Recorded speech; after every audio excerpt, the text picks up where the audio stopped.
Hi, everybody. Welcome to chapter 6. Today, we're going to be talking about the skeletal system and just beginning with structure, growth, and then start with the axial skeleton. So we'll start with an overview and functions. So your skeletal system is obviously made up of bone, some types of cartilage, ligaments, which are going to connect bone to bone, and then also you'll have joints, which are going to connect the bones to each other. This is going to be for every single bone except for one. Your hyoid bone, which we'll talk about later, is very unique in that it literally does not connect to any other bone in the body. And then the last part of your skeletal system is also bone marrow. So there's yellow and red marrow, which have different functions. And again, we'll talk about later. So your skeletal system is a constantly changing organ system that adapts to mechanical stress and ion balances through bone remodeling. So approximately once every 5 years, your entire skeleton is going to be remodeled or made new. Now, obviously, like we're not like snakes where they like shut off skin all at one time and then get new. This is a constant process that happens over time. So instead of saying once every 5 years, you could also say about 20% of your bone every year is going to be made new. And the idea there is that you really want your bone to be fully functional because it has lots of very important functionality like protection. And if it isn't fully functional and it's compromised, then it's not doing its job properly, which means it's not protecting properly. So for that reason, we're going to constantly remodel. One of the areas where you see this most commonly, right, because your bone is not exposed except for in your teeth, right? So you'll see bone remodeling in your teeth most commonly, and you'll see that with like shifting teeth. So maybe when you were, I don't know, let's just say somewhere between like 13, 14, 15, you had braces. After your braces were off, your teeth are bone, by the way. After your braces are off, your orthodontist probably gave you a retainer to wear and possibly said wear it for the rest of your life. The idea is that they know that bones are going to consistently move. So if you stop wearing it, there's a good chance that over years of not wearing it, your bones are either going to shift back to the way they were before or shift in a new way, depending on what they did to your mouth. But again, bones remodel, they move.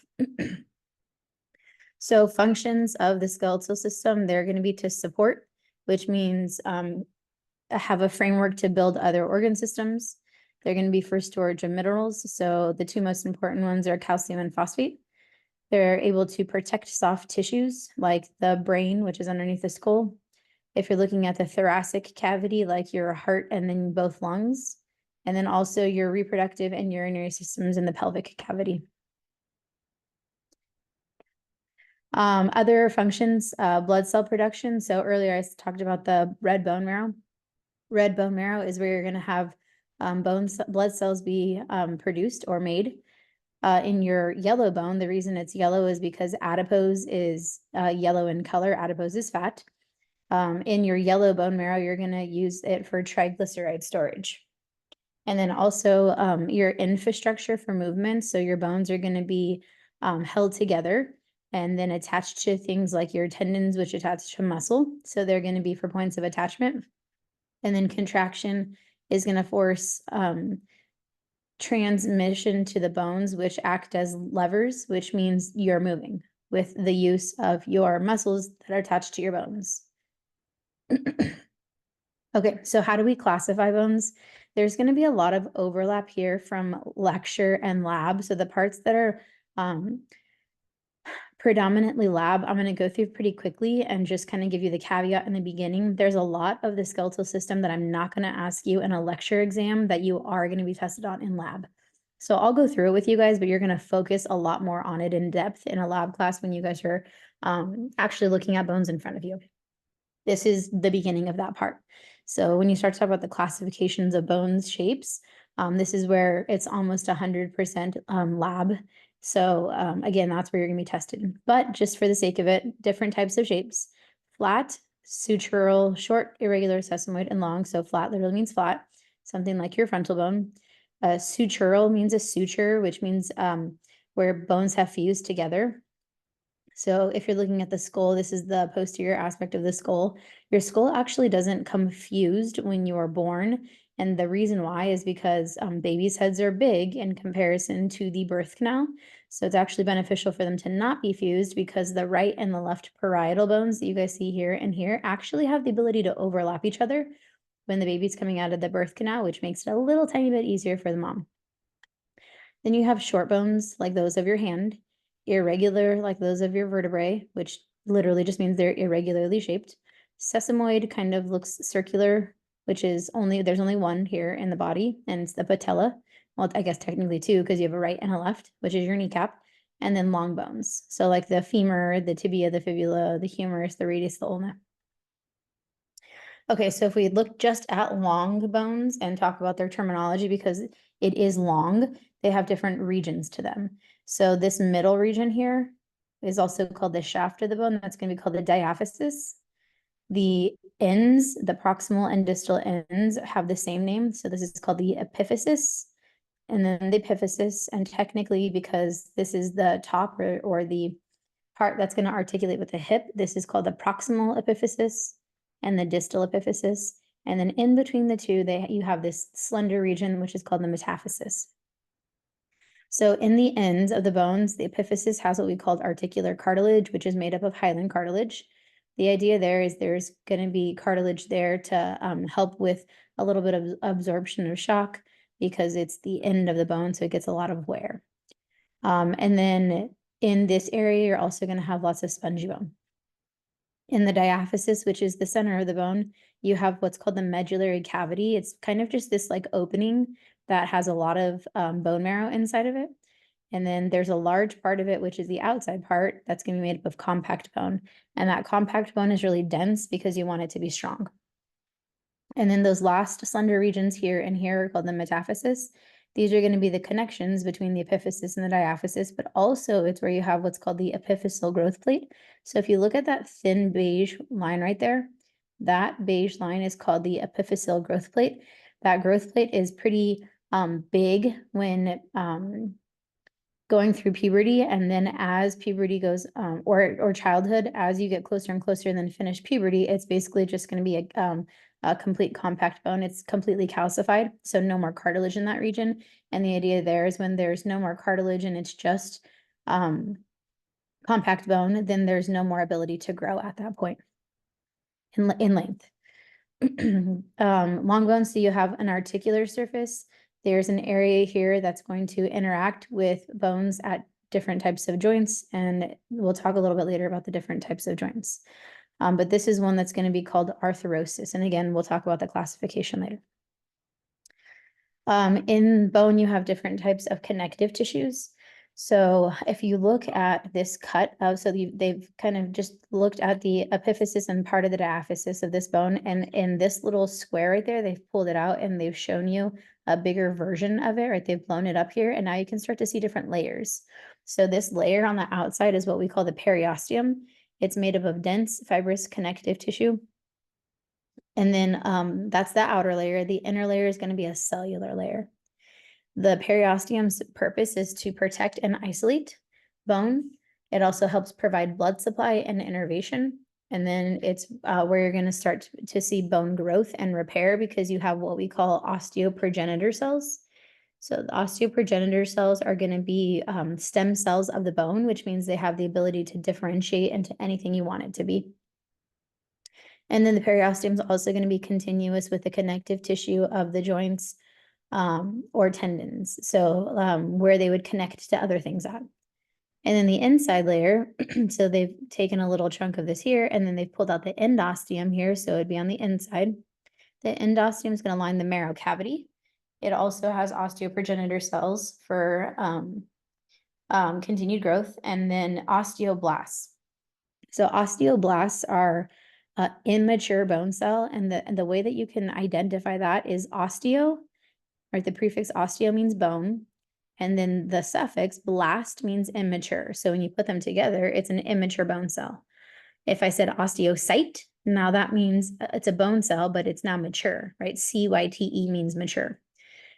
So osteoblast is an immature bone cell. It's eventually going to differentiate and become an osteocyte. It's just not there yet.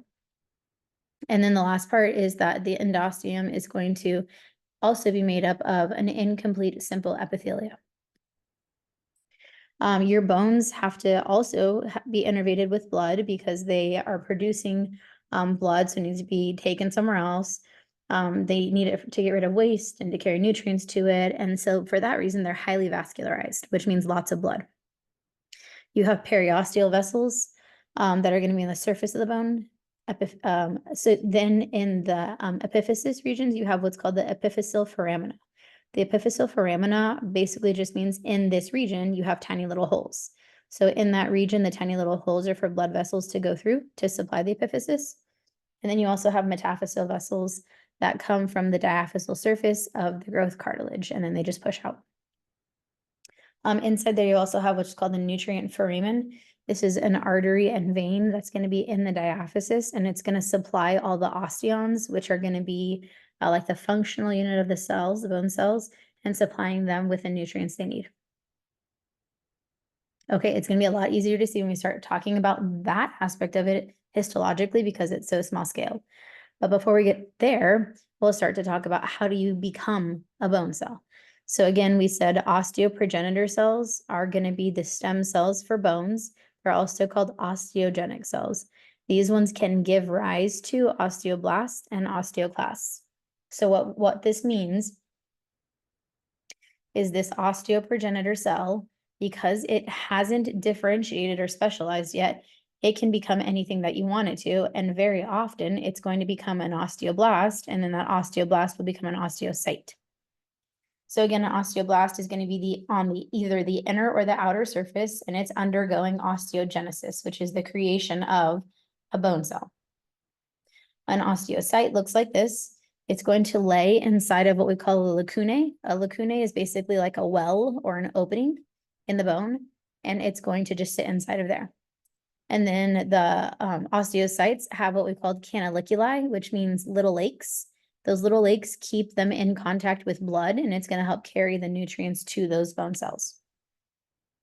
Lastly, and a little bit unrelated, we have what are called osteoclasts. So osteo still means bone cell. A clast is going to be to help break down. So it's going to help break down or reabsorb the bone. When you resorb the bone, you're going to break it down and release what it contains into the blood. This is very often going to happen when your body is deficient in things like calcium. Like let's just say you didn't have a high calcium diet, but you're doing a lot of activity where you're going to need to contract muscles. Contraction of the muscles requires calcium. So what your body would do is it would cause osteoclast to break down the bone. The bone would then release the stored calcium into your bloodstream so that you can still do things like breathe, because that's a contraction, or move and things like that. Okay, so bones, again, remodeling. You remodel about once every 5 years. So the remodeling process is important because it happens all the time. So bone remodeling is going to be expressed when you have compression stress, and it will take place then, which basically just means you have gravity and action of muscles on those bones. What's going to happen is the osteoblast are going to come in, and they're going to start to lay down new bone that have areas that have been exposed to high stress. So that's going to be what we call bone deposition, right? You're laying it down. You're depositing it. Then you're going to have osteoclasts come in, and the osteoclasts are going to remove bone from the low stress areas, and they're going to be resorbed. And then finally, you're going to restructure, reshape the bone, and it's going to correspond to the stress forces. So while your body does this consistently, like once every 5 years, this also can rapidly increase its rate if you do something like break a bone or fracture a bone. And that's what this is referring to.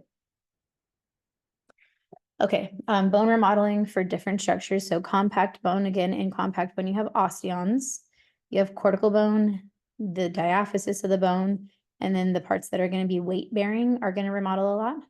The spongy bone is going to have this trabecular or calcaeus, which just kind of means like webbing or like an open network.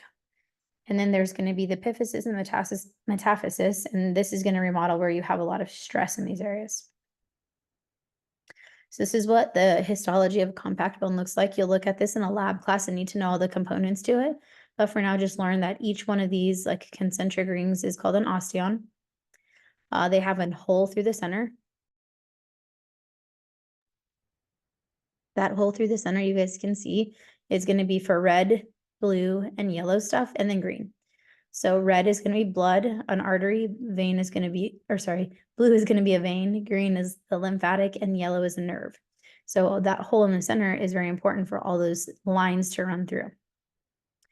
Then osteons also can be cylinders along compression stress areas. And then you'll have osteocytes that lay in the lacunae. So if we were to zoom in, see if we can do that. If you guys can tell those like gray little dots right there that have the little like almost look like spiders coming out of it, those are the osteocytes that lie inside of the well or the opening that's called the lacunae. And then from there, one more time, if you see the lines that kind of radiate inward toward that hole or the canal, those lines that radiate inward, those are going to be called the canaliculi. We also have what's called interstitial lamellae. So the osteon is going to be made of concentric lamellae because they're concentric rings, but in between, you also have a different type of lamellae. I can kind of try to highlight it for you right here. So I'll draw this one out for you. Now this one's not circular, but this lamellae lies in between the circular. So for that reason, that one's going to be called interstitial lamellae. So again, remnants of the osteon that are created during bone remodeling. And then you also have circumferential, which go around the circumference of the bone. And this is the part where you would see appositional growth, which just means growth by width, not by length. And then lastly, we have what are called these perforating canals. The perforating canals, you can see from the side view right here. The canal is an opening, and it's specifically to carry the blood supply into the osteon. So you can see that the blue and red run right through that perforating canal. Okay, spongy bone I said earlier was like trabecular network. So trabeculae again means that's like this like open network. So you can see the like red behind it. This is not an osteon. So osteocytes here are going to lie in lacunae, they have canaliculi, and lamellae are still present. In this case, you're going to have spaces in between the trabeculae that are actually forming the red bone marrow, that's what you see behind there.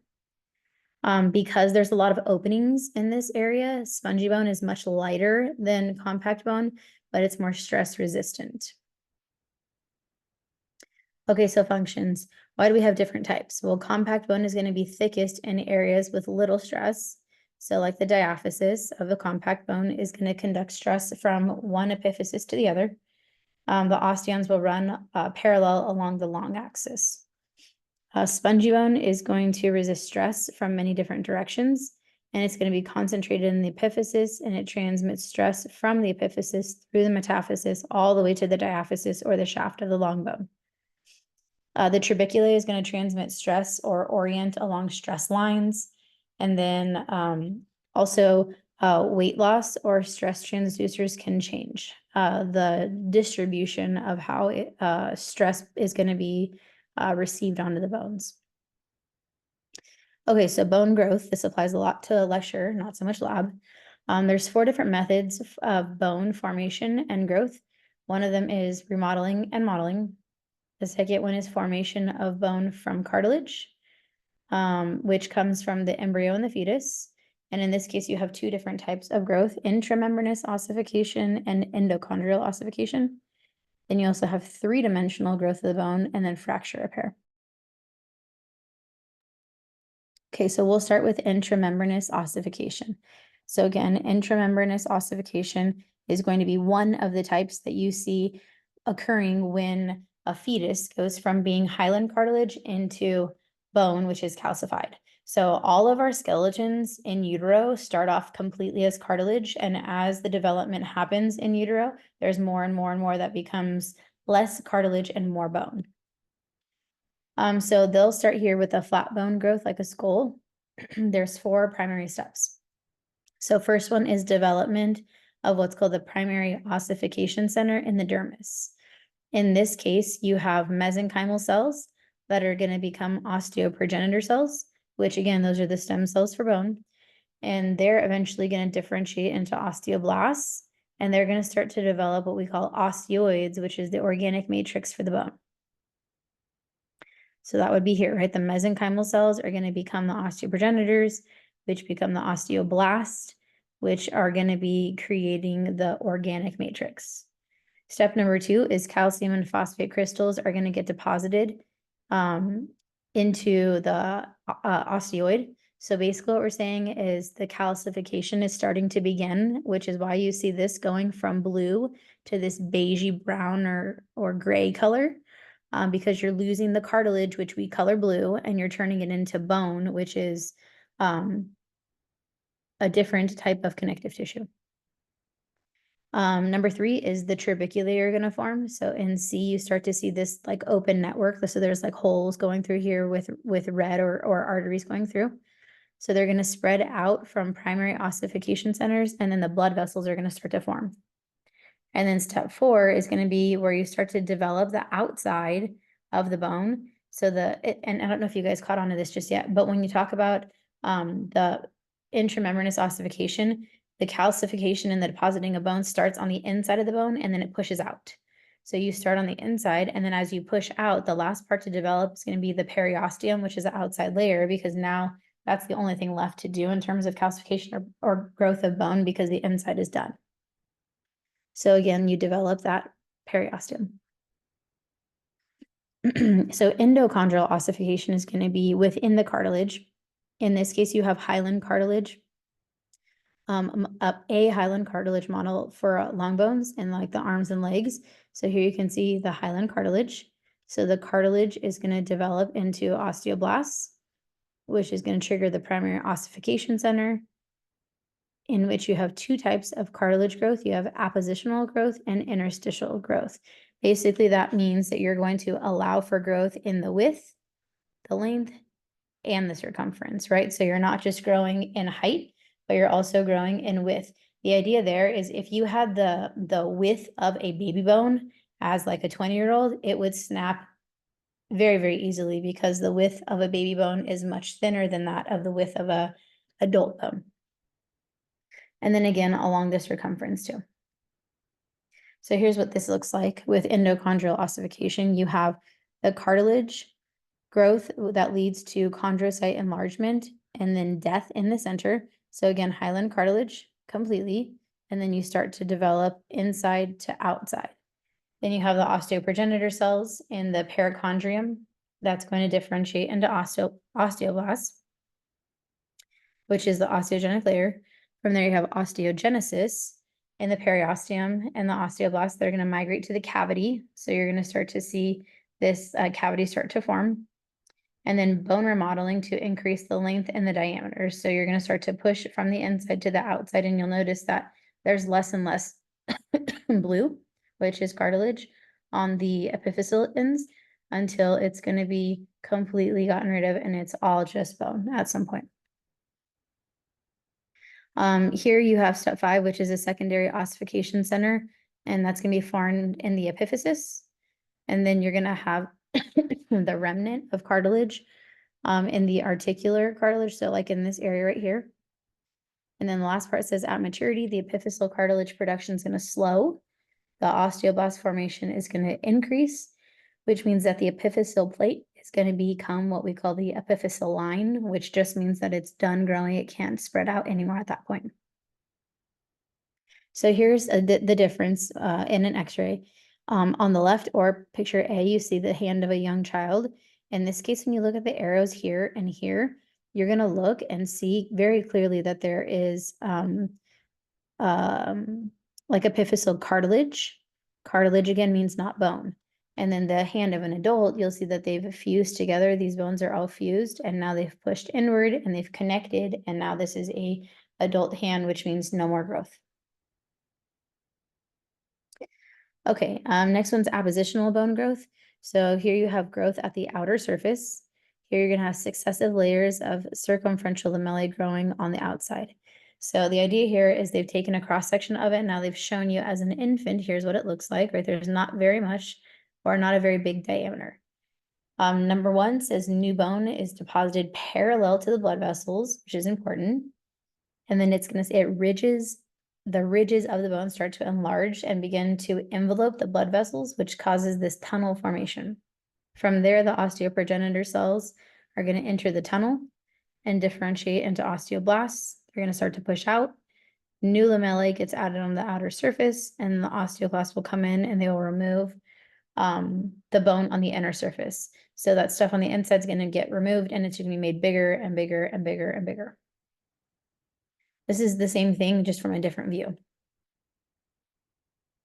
Okay, so what factors regulate bone remodeling and growth? Quite a few. Number one is nutrition. So do you get adequate amounts of minerals, i.e. calcium and phosphorus? Do you eat enough magnesium, fluoride, and manganese to continue all these growth processes? Do you consume enough protein, which is an organic component of the matrix?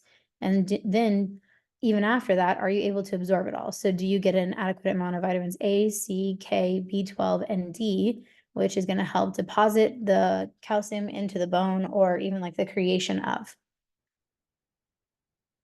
Another factor is hormone growth. So hormones are going to, specifically the growth hormone, is going to help alter the rate at which bones grow. The thyroid hormone, because it's going to help stimulate osteoblast activity, which lays down new bone. Estrogen and testosterone, because they're going to help stimulate the chondrocytes, which were the cells from the cartilage. And then osteoblasts, which again are laying down new bone, which increases bone growth. The parathyroid hormone, which is also called PTH, and it's going to stimulate osteoclast activity, which is going to cause the breakdown of bones. So like anything old in the area will be broken down by the osteoclasts. And then calcitonin, which is going to inhibit osteoclasts, which means will stop your body from breaking down bone. Okay, so calcium homeostasis. Calcium is really important for the bones. And because of that, we need to closely monitor how much of your blood is calcium, or you would say calcium concentration of the blood. So the two hormones that are going to regulate calcium concentration work antagonistically, right? One of them is going to increase blood calcium concentration. That's PTH. The other one is going to decrease blood calcium concentration. That's calcitonin. So if you look at this image on the right-hand side, we'll go with, so homeostasis, we'll say that you have a decreased calcium level in your bloodstream. And we'll just say you woke up in the morning and you didn't have time to eat, you exercised, but then you realized you were running late for class, so you took a shower, changed, and you left. Still not having time to eat. So in this case, you used a lot of energy in the morning. You're using more as you shower and you change and you walk to class and things like that, but you didn't eat breakfast, which means that your blood calcium concentration level is low because you didn't get any in your diet, because you didn't eat anything. So with a low calcium concentration, your parathyroid gland is going to release the parathyroid hormone, which is going to target the bone. So when that hormone goes and binds to bone, it's going to activate osteoclast activity. That's going to cause the osteoclasts to, I don't want to say attack, but to target bone, and it's going to cause the breakdown of bone, which means the breakdown of bone is going to release the stored calcium inside of it. The stored calcium inside of it will go back into the bloodstream, and it will increase your blood calcium concentration. Another thing that can happen is calcium can be reabsorbed from the urine by the kidneys. So if you have not enough calcium in your bloodstream, your kidneys are going to work overtime to take out more and more of it so that it can still use the calcium. And then lastly, you can have calcium absorption in the small intestine, which is going to increase vitamin D synthesis, which helps with other things as well. On the opposite side of that, you have calcitonin. So calcitonin is going to be utilized to decrease blood calcium concentration. So this is the case of you woke up and you had coffee with creamer in your coffee, and then you had some yogurt, and then you had some cereal. All of that has milk or calcium, right, inside of it. And then let's just say you sat down and you studied. So you didn't use a lot of it in things like contractions or anything, but you consumed a lot of it. So if your body has excess calcium, what it's going to do is calcitonin is going to be secreted. It's going to target the bones, and it's going to cause the bloodstream. It's going to take the calcium, extra calcium from the bloodstream, and deposit it into your bone, which, taking it out of your bloodstream, putting it into the bone, will decrease your blood calcium concentration. Okay, that was a lot of the lecture side of it. This is a lot of the lab side of it again. So now we're back into lab, so I'm going to go through a little faster.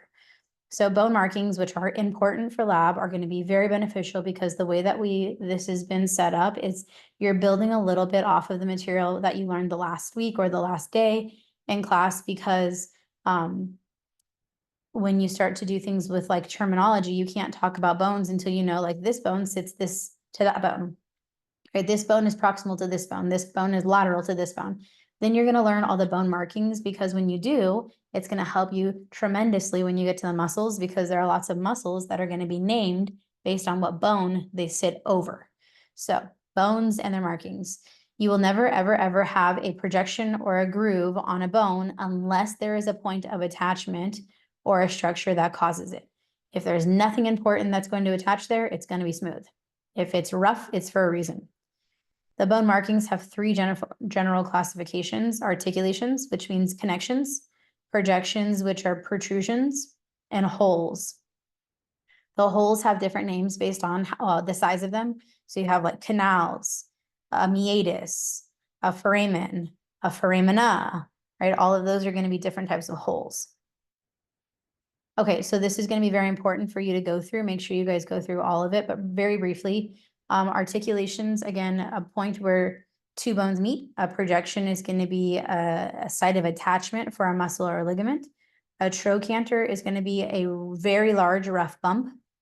A tuberosity is a large, but not as big, sometimes rough, round bump. A tubercle is a small bump. A crest is going to look like a ridge. A line is a very narrow ridge. A process is an outgrowth from a larger body. A spine is a sharp, slender protrusion. A ramus is going to be a bar of the bone that forms an angle. And then an epicondyle is going to be a raised area above a condyle. The head is going to be a prominent surface. A facet is going to be flat or slightly indented. A condyle is a round surface. A hole is a hole, a fissure, a groove, or a depression. A foramen is going to be a round or oval hole. A meatus is a large hole. A sinus is going to be an opening, but it's filled with air. A fissure looks like a slit through a bone. A groove is going to be a narrow furrow, and then a fossa is going to be shallow, and it's a depression. Okay, effects of mechanical stress on a bone. Back to the physiology side of it and lecture. So mechanical stress is going to be the pull of muscles and gravity, and it creates bone remodeling. So here you have projections and articulations at a specific point that are going to be experiencing that type of stress. Compact and spongy bone are going to reflect stress at the epiphysis and the metaphysis. In this case, you have compression and tension lines that are starting to develop, like the stuff you see on the right, right? There's compression, that's white, and then the tension lines are going to be in orange. So the final shape of the bone is going to correspond to the stress force. So basically what that means, you use it or you lose it. Okay, so different divisions of the skeletal system, back to the anatomy and the lab side of it. You have two different divisions, the axial and the appendicular skeleton. The axial skeleton is going to be the longitudinal axis of the body, so it just goes straight down. So it's the cranium, the vertebrae, the chest bone, which is three different components to it, but it's like the breastplate. Then you have the ribs also included there. And in total, you have 80 different bones that comprise the axial skeleton. The appendicular is literally everything else. It's arms, legs, which you call the pectoral girdle, and then the pelvic girdle, including the hands and the feet. And because you have the upper and lower limbs here, you have many more bones. So that's 126 bones in the appendicular skeleton. This is what the axial skeleton looks like. Again, it's the skull. Auditory ossicles are those of the ears. They're three tiny, tiny little bones. The hyoid, the sternum, the ribs, the vertebrae, the sacrum, and the coccyx. So technically the vertebrae include the sacrum and the coccyx, but they're very, very different in their anatomy. So we just separated them off here and called them their own thing. So the skull is going to be comprised of cranial bones and facial bones. The hyoid, again, is the one that's on its own. It does not articulate to any other bone. Again, the auditory ossicles are going to be the three small ones of the ears, the vertebrae. So the vertebrae are going to be like the spine of your back. You have a lot of them. So you have 7 cervical, and that includes the 2 top ones, which are specifically called cervical vertebrae 1 and cervical vertebrae 2, which are also known as the atlas and then the axis, respectively. Those ones are going to be close to the superior portion of your body. The next 12 are going to be thoracic vertebrae. The next 5 are going to be lumbar. And then again, the sacrum and the coccyx could technically be incorporated there. But the unique part about them is that they are fused together, so you cannot separate them. So sacrum and coccyx would be the ends parts there. Then you also, oh, sorry, how do you remember that? So how do you remember you have 7 cervical, 12 thoracic, and 5 lumbar? Super easy, just go straight down the spine. You eat breakfast at 7, lunch at noon, and dinner at 5 o'clock. Okay, final parts here are going to be the ribs. So you have 12 sets of ribs. 7 of them are going to be true ribs, which means they attach bone to cartilage to the sternum, bone to cartilage to sternum, bone to cartilage to sternum. When you make it down further, you guys can start to see you go cartilage to sternum, which means those are going to be what we call false ribs. So you have 7 total sets, 12 total sets. 7 of them are true, 5 of them are going to be false. And then the last ones you guys can see here and here. Those 2 are going to be what we call floating ribs. Floating mean they don't attach to the sternum at all. Then you have the appendicular skeleton. So highlighted here, you have the pectoral girdle and the pelvic girdle. Pectoral is going to be the scapula and the clavicle, which is going to be, you guys would call it like a shoulder blade, right? That's going to be the scapula. And then the clavicle is going to be what you would call your collarbone. Then you have the arm, which is the upper arm of the humerus, the radius and the ulna, the lower arms, and then you have the hands. So the carpals, metacarpals, and phalanges. So these are bones of the hand, the wrist, and then the fingers. Then you go to the bottom half, which is going to be composed of what we call the pelvic girdle. The pelvic girdle are your hips. Those are also what we call the os coxae. Then you also have the leg, which is the femur, the tibia, the fibula, and then you have bones of the bones of the feet, and then the toes, which is tarsals, metatarsals, and then the phalanges. Okay, so the skull, you have different parts to the cranium and different bones of the face. Make sure that when you guys are in lab and you're going to go over this excessively there, because that's where you're going to be tested on it. Make sure you guys know where all the different parts to the skull are at, how they're fused together, the types of sutures, the fact that these are immovable joints, which means once they're fused together, they can't move. And that's actually a great thing in terms of function.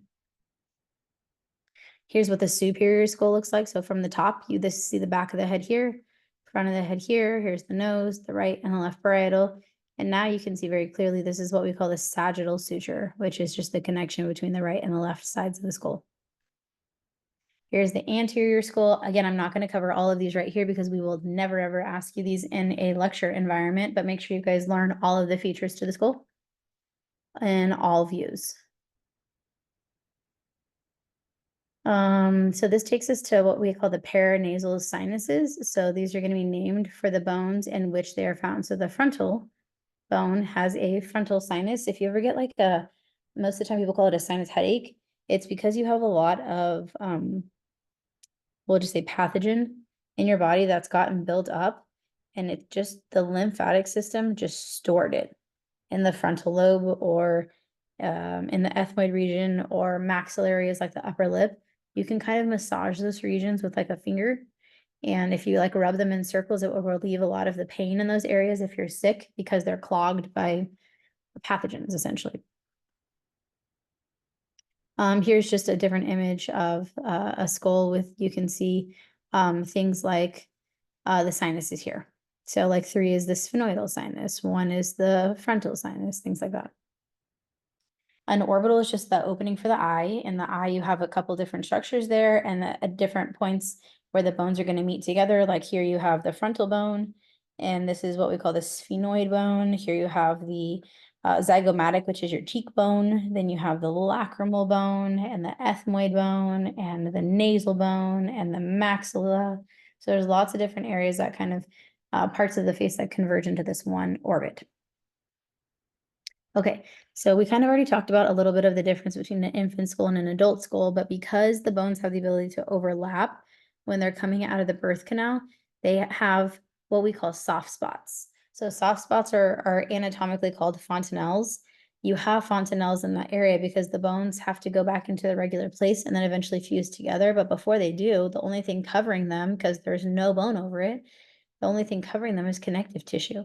So if you see a new enough infant and you put like a finger or two over the very large soft spot in their head, you'd have to be very careful because essentially what you're palpating or pressing on underneath is their brain, which is why you have to be very careful with kids and their heads. Okay, so here we're going to the axial skeleton. Again, we're going to go through this quick because it's much more lab than it is lecture, but this bone right here is called the hyoid bone. Notice that's the only bone in the body that does not articulate with another bone. Here, it's going to be connected to lots of ligaments and then muscles of the tongue, and then the anterior neck they're all going to be points of attachment right there. This is the vertebral column. So again, the vertebral column, you've got a lot of different vertebrae that go cervical, thoracic, lumbar, sacral, and then coccygeal. Down the vertebrae, you have different curves. So you have what's called a primary accommodation in the thoracic and the sacral regions.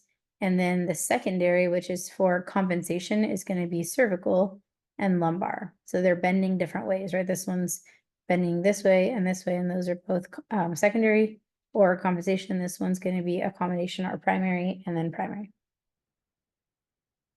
Again, you got the 5 different regions: cervical, thoracic, lumbar, sacral, and coccygeal. Abnormal curvatures. I don't know if you guys have ever seen anything like this. This is a pretty severe case. This is actually a posterior view of the back. This is a spinal cord. It looks a little bit like a snake because it's really, really, really out of whack, meaning it's going to be curved to the left or to the right side. That's called scoliosis. Next one's called kyphosis. This is when you have like the hunchback syndrome.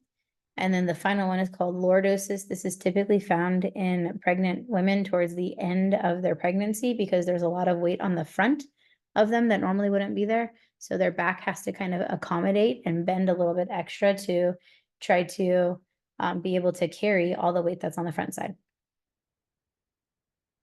The vertebral anatomy. So one more time, quick through here for you guys. The vertebrae, there's lots of different components to it. Which you'll learn in lab. What I want you guys to learn here is that there's the purpose of the vertebrae is for the opening in the center, which you guys can see here is for the spinal cord to go through. So if you hold up your pinky and just your pinky, your spinal cord is roughly the diameter of your pinky, which is crazy to think about because there's so much information traveling up and down your spinal cord that it's only as big as your pinky is. But that hole in the vertebrae allows for the spinal cord, which again is about the diameter of your pinky, to go straight down through to add for protection towards it. Okay, so again, regions. So vertebrae are going to be named with a region and number, with the most superior in a region receiving number 1. So cervical vertebrae 1 is going to be closest to the brain. 2 next closest. 3 next closest. 4 next closest, 5, and then 6. And you could do the same thing with thoracic, T1 through T12, and then same thing with lumbar, 1 through 5, sacrum, again, they're fused, but 1 through 5, and then the coccyx, which is the end. The cervical vertebrae are very unique, and so here's the identification part for you guys. They're unique in that they have 3 holes. So they've got 2 in the transverse processes, and then they have 1 that everybody else has, which is called the it's either called the vertebral canal or vertebral foramen, which basically just means it's the hole in the vertebrae for the spinal cord to go through. Outside of that, they also have what's called a bifid process. So if you were looking, this is the posterior side of the vertebrae. If you're looking at the posterior side, there is this projection or protrusion, which is indicated by the fact that it's called a process. It's called a spinous process because it's the spine and it protrudes out the backside. This is called a bifid spinous process, though. So I don't know if you notice it yet, but The spinous process kind of forked off into two different parts. Because of that, it's called a bifid spinous process. Okay, so again, cervical vertebrae are very unique, but even more unique is C1 and C2. So atlas is called C1. This is so unique because it is going to attach to the base of the brain.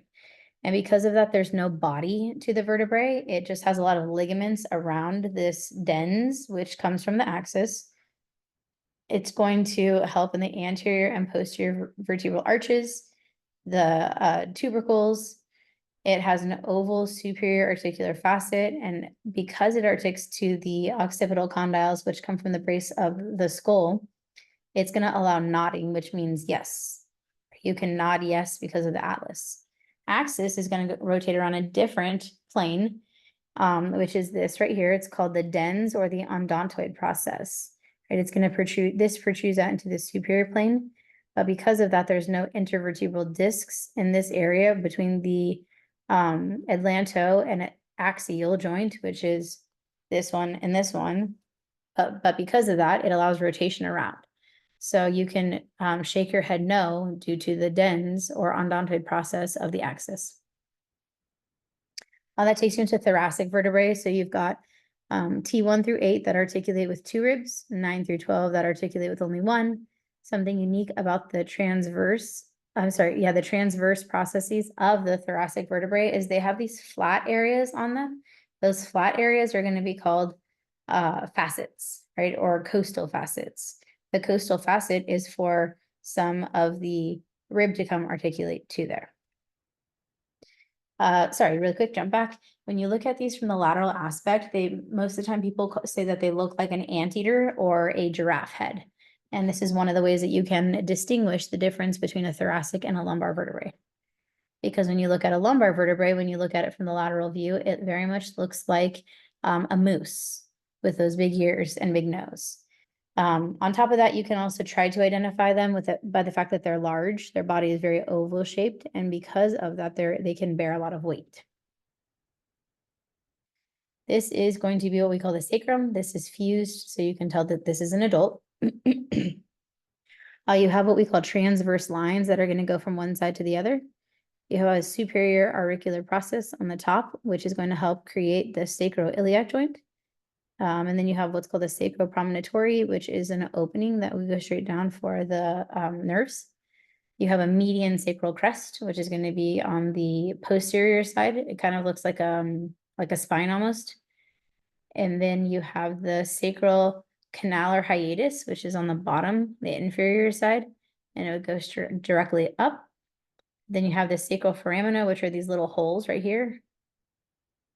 Those guys right there. And then lastly, the fact that it's wedge shaped. It's important because it helps with all the organs in that area and weight bearing. Last parts here. So you have the thoracic portion of the body that is going to be protected on the front side or the anterior side by the sternum.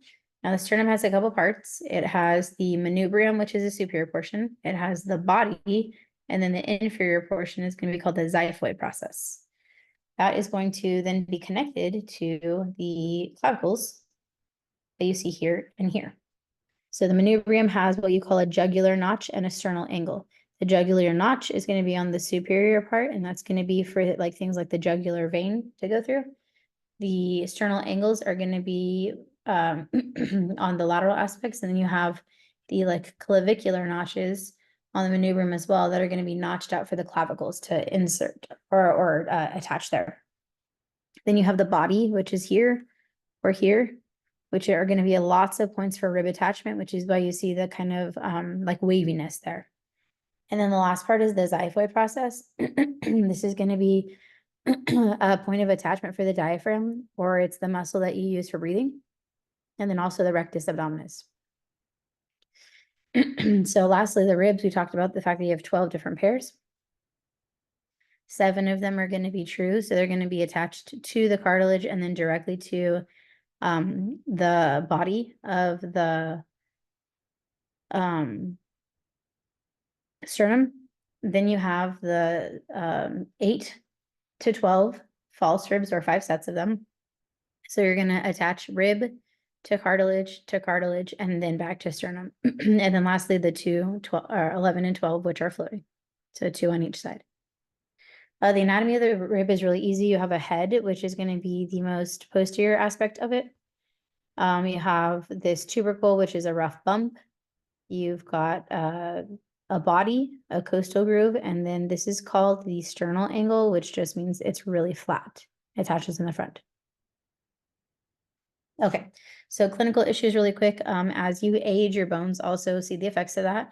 So osteoporosis specifically, and this is actually a really important part. Osteoporosis is very specifically when you get your ratio of osteoblasts to osteoclasts out of whack. Generally speaking, for every bone, every parts of bones that you break down, you should be laying down new. And then you break them down and then you lay down new, and then breaks them down and then lay them down new. But what happens with osteoporosis is those ratios of like 1 to 1 are really out of whack, and you're breaking down more bone than you're laying down. So when you break down more and you're not laying down enough, your bones are going to become porous, which is where the name comes from. Osteoporosis, which means that your bones are porous, they're more brittle, they're more likely to damage, i.e. break or fracture. So when you're 12 and you run and trip and fall, you're not really concerned about breaking a hip. But when you're 75 or 85 and you're walking and you trip and fall, you might have just broken your hip. Right? And due to age, the remodeling doesn't happen as fast and all the things get contributed to it. So it's more likely to be affected by bone changes at that point. Another term here is osteopenia, same idea. So your peak bone mass is around age 30. After that, your bone composition is going to start to change and decrease functionality a little bit every year. So at the point where you have withdrawal of estrogen after menopause, your estrogen is going to suppress osteoclasts at that point, which should hopefully help. This is what osteoporosis looks like. So on the left side, you have normal spongy bone that looks like that trabecular network. But on the right side, it's still a trabecular network, but the bone is not dense at all. It's very brittle and porous. That's osteoporosis. On the right side here, you see deterioration from the vertebral support. So it starts to maybe your intervertebral discs, which are made of cartilage, maybe they start to wear out. And because they wear out, the bones are closer together and they start to change shape a little bit. Clinical issues with fracture repair. So fracture repair is actually pretty simple. You fracture a bone, then you get what's called a hematoma, which is a blood clot in that area. Then the hematoma is going to be taken over by callus formation. Then the bone is going to start to form around it or remodel. And then what we're saying is the fracture site is going to be stronger than the original bone. You'll notice that the bone doesn't just go straight down anymore. The bone has a little bit more of a protective area, and it's literally calloused in that area to try to prevent that break from not happening again. So here is the last slide. These are the different types of fractures that you can have. A Potts fracture is going to be in the ankle, and it affects the tibia and the fibula. A comminuted fracture is going to be like in the femur, and it's a shatter that's affecting the area into a lot, and the bone has been broken down into a lot of fragments. A transverse fracture happens in the transverse plane, most likely along a long bone. A spiral fracture kind of looks like it's spiraling around the bone. In this case, most of the time it's produced by stretching or twisting. A displaced fracture means the bone is moved a little bit and is starting to rearrange. A Colles fracture very commonly happens at the distal portion of the radius, so kind of into the hand.